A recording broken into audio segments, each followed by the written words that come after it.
नमस्कार मेरे प्यारे भाइयों और बहनों, गुड मॉर्निंग। आप सभी को एडुकेशन 365 पर स्वागत है। रीजनिंग के आज का इस वीडियो में टोटल 13 सवाल लेके हाजिर हुआ हूँ। इसलिए अगर आपका कोई भी रिश्तेदार या दोस्त कॉम्पिटिटिव एग्जाम के लिए तैयारी कर रहे हो तो उनको भी ये वीडियो फेसबुक या व्हाट्सएप के माध्यम से साझा कीजिए, ताकि भी उन लोगों को भी इस तरह का सवाल आने पर कैसे सॉल्व करते हैं पता चले। ठीक है, अब देर न करते हुए वीडियो स्टार्ट करते हैं। और आपको वीडियो अगर पसंद आए तो वीडियो पर लाइक शेयर कमेंट करना और चैनल को भी जरूर सब्सक्राइब कर देना है। तो पहला सवाल क्या है, निम्नलिखित श्रृंखला में प्रश्नवाचक चिन्ह के स्थान पर आने वाले सही विकल्पों का चयन कीजिए। Select the right option that would replace the question mark in the following series. तो यहाँ पर क्या क्या है, 33 है, 40 है, 54 है, 82 है और क्वेश्चन मार्क है। तो यहाँ क्वेश्चन मार्क की जगह पर क्या आएगा वही हमको पता करना है। तो 33 से अगर हम 40 तक जाना हो तो हम क्या करेंगे, 33 में +7 कर देंगे तो 40 में पहुँच जाएंगे। 40 से 50 पर पहुँचना है तो इसमें हम +14 कर देंगे तो 54 पहुँच जाएंगे। 54 से 82 पहुँचना है तो इसमें हम +28 कर देंगे तो 82 पहुँच जाएंगे। अब 82 में क्या ऐड करेंगे वही हमको जानना होगा। तो यहाँ पर फंडा क्या है, डबल डिफरेंस देखते हैं। ठीक है, तो 7 से 14 है तो 7 × 2 कर देंगे तो 14 आ गया। अब 14 से 28 जाना है तो 14 के साथ × 2 कर देंगे तो 28। अब अगला भी हम यहाँ पर × 2 किया तो यहाँ पर भी हम × 2 कर देंगे। 28 × 2 कितना होता है, 56। ठीक है, अब 33 + 7 40, 40 + 14 54, 54 + 28 82, 82 + 56 करेंगे तो कितना होगा, 2 + 6 8, 8 + 5 13, यानी कि 138 होगा क्वेश्चन मार्क की जगह पर। तो आपका सी ऑप्शन में 138 दे रखा है, तो आपका सी ऑप्शन सही जवाब होगा। ये रहा आपका अगला सवाल। 875 मीटर लंबी एक रेलगाड़ी 82 किलोमीटर प्रति घंटा की गति से चल रही है। यह 8 किलोमीटर प्रति घंटा के गति से विपरीत दिशा में चल रहे एक व्यक्ति को कितने समय में पार करेगी। इसका मतलब क्या है, एक ट्रेन है, कितना लंबा ट्रेन है, 875 मीटर लंबी ट्रेन है और ट्रेन की स्पीड कितना है, 82 किलोमीटर प्रति घंटा है। ठीक है, ये इधर जा रहा है ट्रेन और उधर से एक आदमी, मान लीजिए ये आदमी अपोजिट डायरेक्शन में विपरीत दिशा में आ रही है और उस आदमी का चाल कितना है, चलने की क्षमता 8 किलोमीटर प्रति घंटा है। अब ये ट्रेन, इस आदमी इधर आ रहा है, ये ट्रेन इधर जा रहा है, इस आदमी को पार करने में वो कितना समय लगेगा वही पूछा है। ठीक है, अंग्रेजी में बोला है, a 875 metre long train is running at a speed of 82 kilometre per hour. In what time will it pass a man who is walking at a speed of 8 kilometre per hour in opposite direction. तो यहाँ पर total distance कितना बनेगा, D equal to लंबाई या दूरी कितना है, ये ट्रेन का लंबाई जितना होगा उतना ही दूरी होगा टोटल। तो 875 मीटर है और स्पीड कितना है, स्पीड 2 होगा क्योंकि यहाँ पर एक ये है और ये है, एक 82 किलोमीटर पर आवर का है और एक अपोजिट डायरेक्शन में विपरीत दिशा में आ रहा है आदमी, वो पैदल चलकर, तो वो उसका स्पीड कितना है, 8 किलोमीटर प्रति घंटा। तो कितना हुआ आपका 82 + 8 90 किलोमीटर पर आवर, ये क्या हुआ, स्पीड हुआ। तो अब हम एक काम करेंगे, यहाँ पर किलोमीटर पर आवर है, यहाँ पर मीटर है, तो इसको हम क्या करेंगे, 90 × 5/18 कर देंगे तो ये मीटर पर सेकेंड में आ जाएगा। ठीक है, अब 18 से 90 को हम 5 बार में कर सकते हैं, तो 5 × 5 कितना होगा, 25 मीटर पर सेकेंड होगा स्पीड। अब यहाँ पर स्पीड बोले तो आपका ट्रेन का भी स्पीड पकड़ा जाएगा और आदमी का पैदल चलने का भी स्पीड पकड़ा जाएगा, तब स्पीड कितना हुआ, 25 मीटर पर सेकेंड प्रति सेकेंड। अब हमें टाइम पूछा है, इन व्हाट टाइम, कितने समय में वो ट्रेन पार करेगी। तो टाइम कितना होगा, टाइम इक्वल टू डिस्टेंस दूरी और स्पीड। तो दूरी कितना है आपका 875 है और स्पीड कितना है 25 है। तो 25 से अगर हम 875 को डिवाइड करेंगे तो कितना आएगा आंसर आपका 35 आएगा।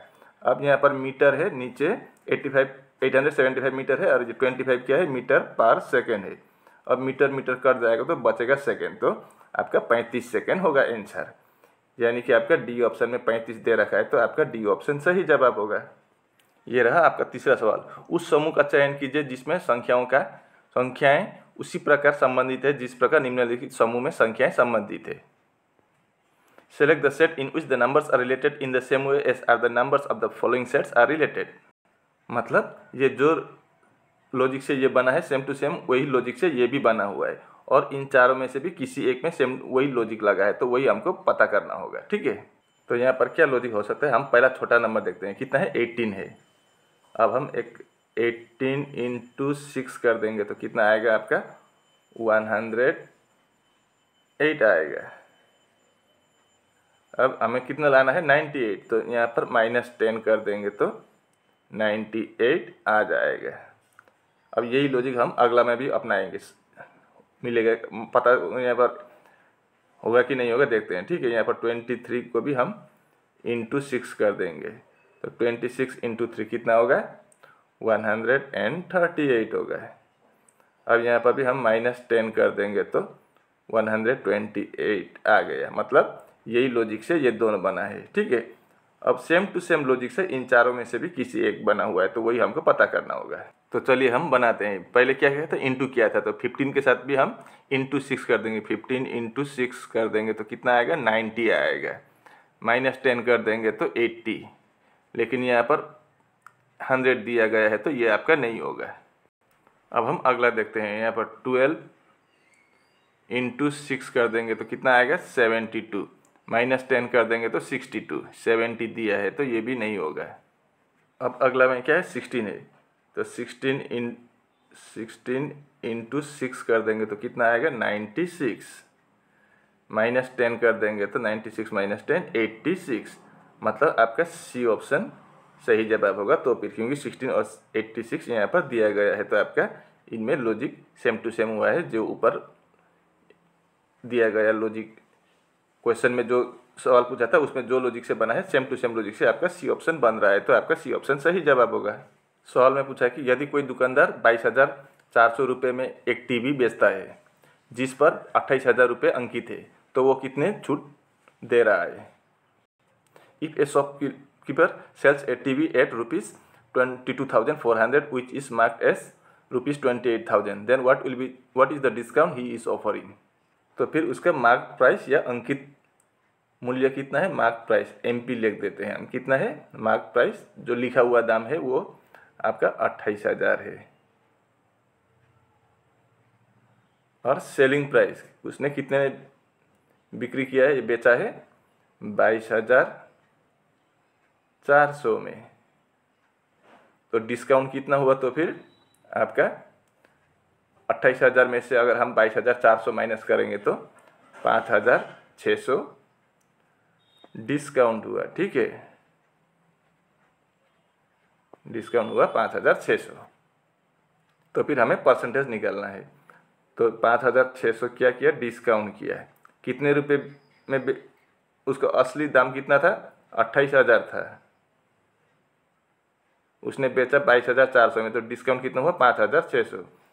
तो हमें × 100 कर देंगे। ठीक है, 1 0 1 0, 2 0 2 0, 3 0 3 0 कर दिया।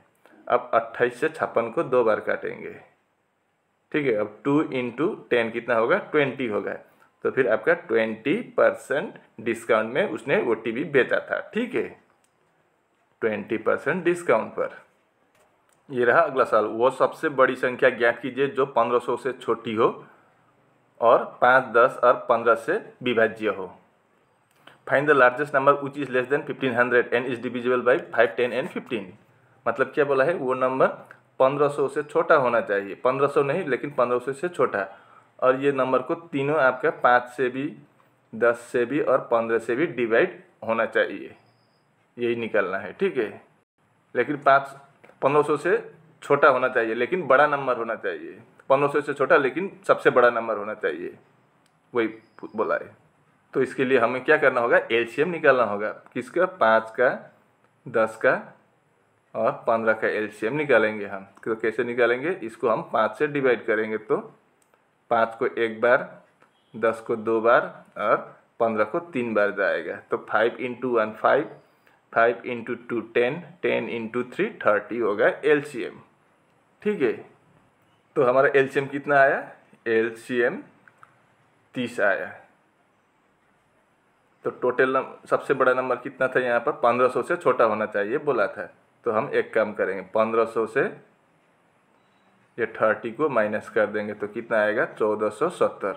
अब 1470 एक ऐसा नंबर है जिसको हम 5 से भी, 10 से भी और 15 से भी डिवाइड कर सकते हैं। और ये 1470 से बड़ा नंबर 1500 ही होगा जिसको हम 5, 10 और 15 से डिवाइड कर सकते हैं। इसके अलावा 1470 से कोई भी बड़ा नंबर और 1470 और 1500 के बीच में कोई भी बड़ा नंबर नहीं है जिसको हम 5, 10 और 15 से डिवाइड कर सकते हैं। ठीक है, तो आपका 1470 आपका बी ऑप्शन में दे रखा है, तो आपका बी ऑप्शन सही जवाब होगा।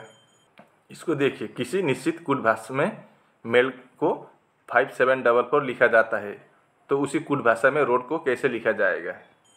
इन a certain code language mail is written as 5744, then how will road be written in that code language.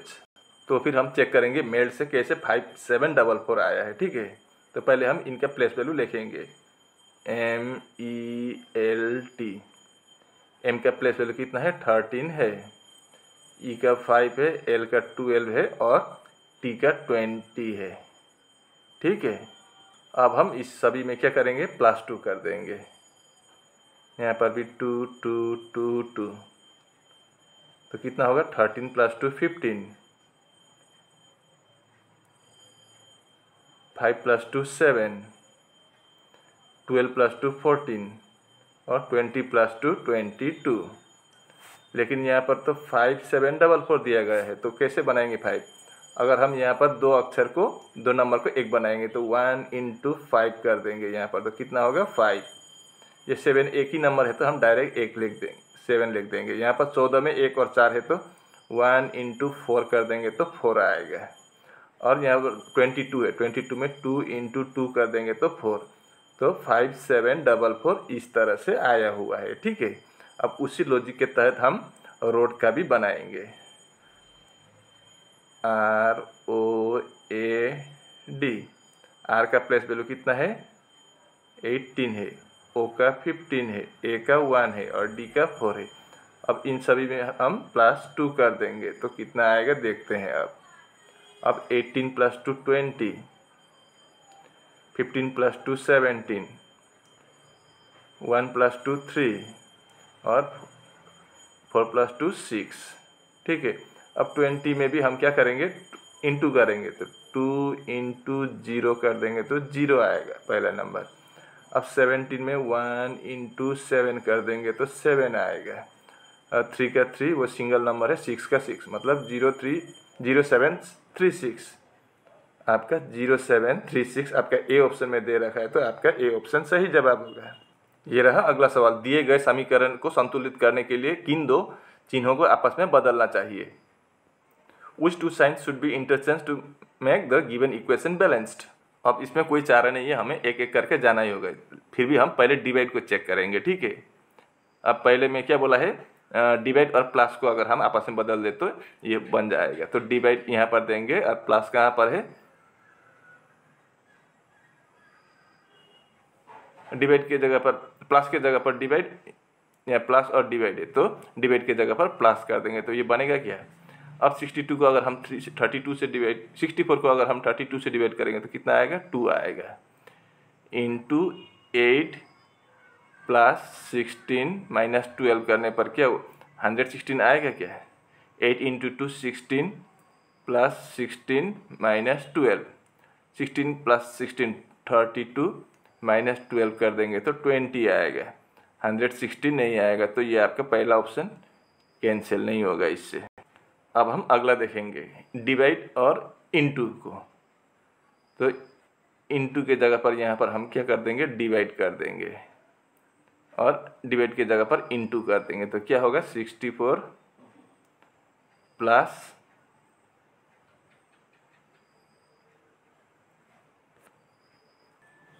32 को अगर हम 8 से डिवाइड करेंगे तो कितना आएगा, 4 आएगा, इंटू 16 माइनस 12, 64 प्लस डिवाइड के बाद इंटू करना होता है, तो 4 इंटू 16 कितना होता है, 64 माइनस 12।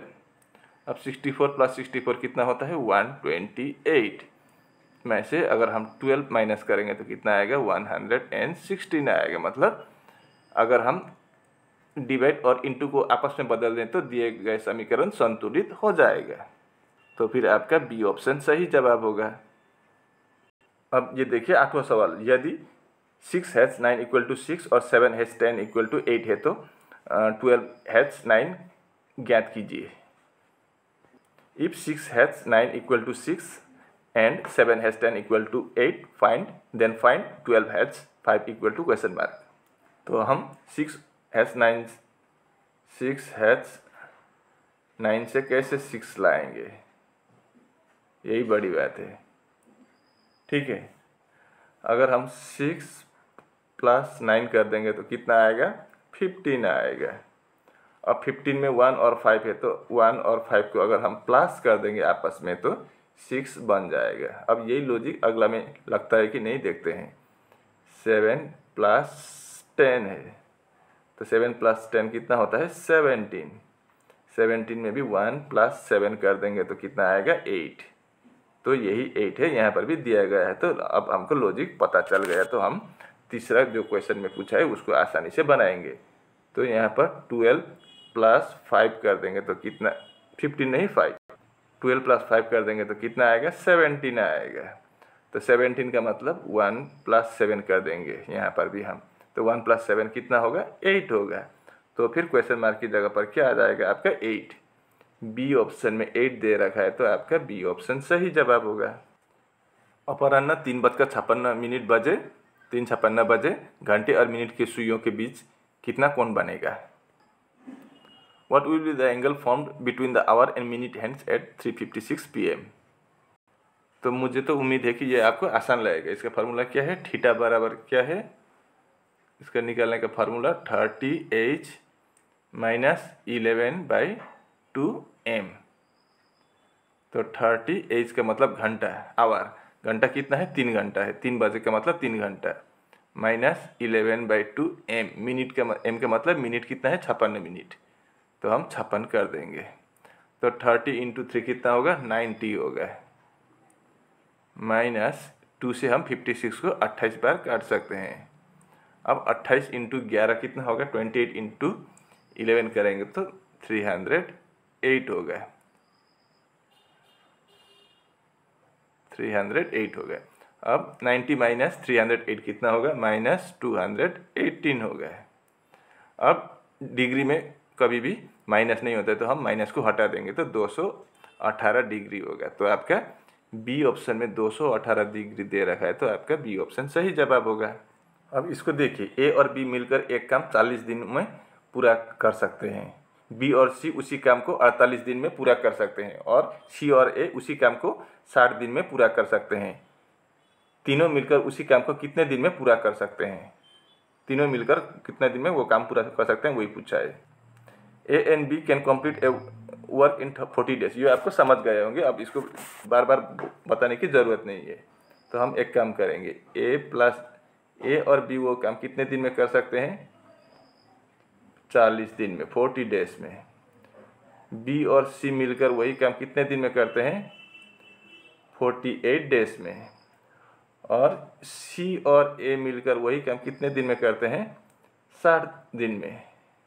ठीक है, तो मतलब अब हम इसको क्या करना होगा, इनका एलसीएम निकालना होगा। 40, 48 और 60 का एलसीएम निकालेंगे तो आपको कितना निकलेगा, एलसीएम 240 होगा। वो एलसीएम तो आप निकालने जानते होंगे, मैं एलसीएम यहाँ पर नहीं दिखाऊंगा। ठीक है, तो अब ए और बी मिलकर वो एक काम कितने दिन में करते हैं, 40 दिन में, बी सी 48 और सी ए 60 दिन में। तो टोटल काम कितना होगा, यही एलसीएम जो होगा वो टोटल काम होता है। तो एलसीएम कितना है, 240 है। अब टोटल 240 काम करने के लिए ए और बी को 40 दिन लगता है, मतलब उनका वर्क एफिशिएंसी या काम करने की क्षमता कितना है, 6 है, उनका पावर 6 है काम करने। और बी और सी मिलकर 48 दिन में काम करता है, तो उनका काम करने की क्षमता कितना है? 5 है, क्योंकि अगर हम 240 को 48 से डिवाइड करेंगे तो 5 आएगा, यही है। और सी और ए मिलकर 60 दिन में काम कर सकते हैं, तो 60 से हम 240 को डिवाइड करेंगे तो कितना होगा? 4 होगा। उनका काम करने की क्षमता कितना है? 4 है, ठीक है। मतलब सबसे ज़्यादा काम करने की क्षमता किसका ज़्यादा है? ए और बी, क्योंकि 6 है उनका पावर, और 40 दिन में ख़त्म कर रहा है। वही काम सी और ए मिलके 60 दिन में ख़त्म कर रहा है। तो अब हम तीनों मिलकर कितने दिन में काम समाप्त करेंगे, वही पूछा है। तो हमें क्या करना होगा? ए प्लस बी प्लस सी करेंगे, ठीक है। तो इनका काम करने की क्षमता कितना है? एक काम करेंगे, ये तीनों को हम ऐड करेंगे, 6 + 5 + 4। अब इनको 2 से डिवाइड करेंगे, क्योंकि यहाँ पर देखिए ए यहाँ पर भी है, यहाँ पर भी है, बी भी डबल है, सी भी डबल है। हमको एक एक बार निकालना है, क्योंकि तीनों मिलकर कर रहे हैं तो एक एक बार ही करेंगे। तो ऊपर कितना होगा? 6 × 4 = 10, 5 × 15 और नीचे 2 होगा, ठीक है। अगर ए बी और सी काम करेंगे तो उनका काम करने की क्षमता कितना है? 15/2 है। तो टोटल काम कितने दिन में समाप्त करेंगे, वही हमको निकालना है, ठीक है। तो टाइम निकालने के लिए अब हम क्या करेंगे? टोटल काम कितना है? 240 हो गया। 240 को हम, उनकी पावर कितना है काम करने की? ए प्लस बी प्लस सी का 15/2 है। तो इससे हम क्या कर देंगे? डिवाइड कर देंगे। तो ये 2 ऊपर जाएगा, तो ऊपर कितना होगा? 240 × 2 होगा, नीचे कितना होगा? 15 होगा। अब 15 से अगर हम 240 को डिवाइड करेंगे तो कितना बार जाएगा? 16 बार, 16 बार। अब 16 × 2 है इधर, तो कितना होगा? 16 × 2 = 32 डेज, यानी कि 32 दिन में ए बी और सी मिलकर वही काम को समाप्त करेंगे। तो आपका सी ऑप्शन में 32 दे रखा है, तो 32 दिन आपका सी ऑप्शन सही जवाब होगा। दर्पण में देखने पर एक घड़ी 3:45 समय दिखाती है। घड़ी में वास्तविक समय क्या है? A clock when seen from the mirror shows time 3:45. What is the real time in the clock? तो इसके निकालने का फार्मूला क्या है? 11:60 से हम माइनस करना होगा जो भी टाइम दिया गया हो। मिरर इमेज ऐसे निकालते हैं टाइम का, ठीक है। तो टाइम कितना दिया गया है आपका? 3:45।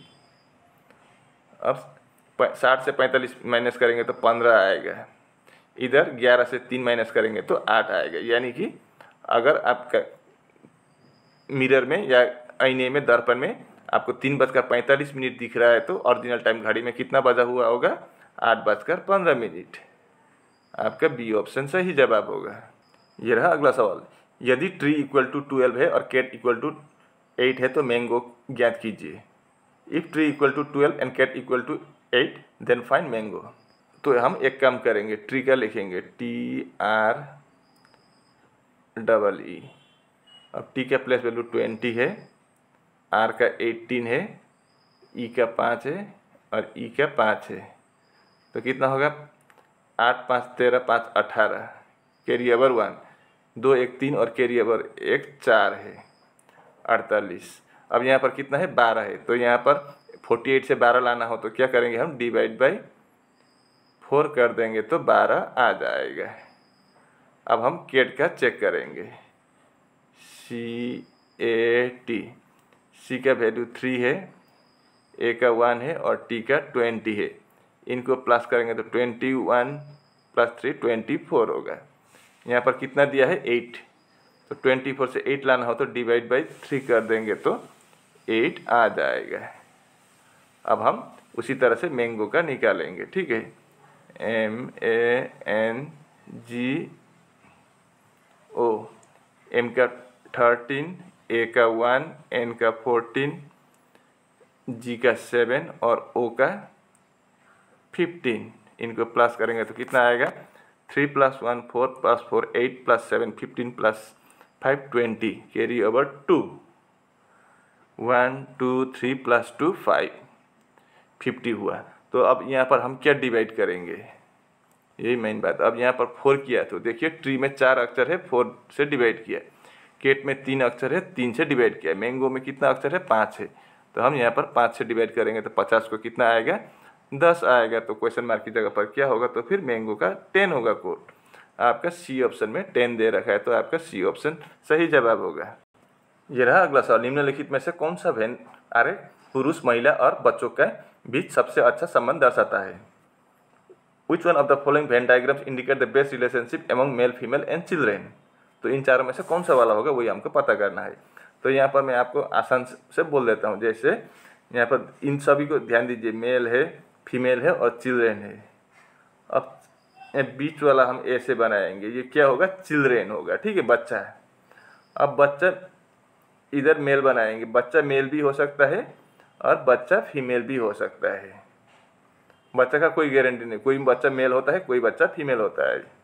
तो इस तरह का आपका आरेख या डायग्राम किस ऑप्शन पर दिख रहा है, आपका सी ऑप्शन में दिख रहा है, ठीक है। तो आपका सी ऑप्शन सही जवाब होगा। उम्मीद है कि आप इसको भी अच्छी तरह से समझ गए होंगे। और इसी के साथ आज का वीडियो यहीं पर समाप्त होता है। अगर वीडियो अच्छी लगी तो वीडियो पर लाइक, शेयर और कमेंट जरूर कर देना है। धन्यवाद। मैं इसे मुद्दे लेकर अगले वीडियो में फिर हाजिर हूँगा। तब तक के लिए मुझे विदा दीजिए। आपका दिन शुभ हो। राधे राधे।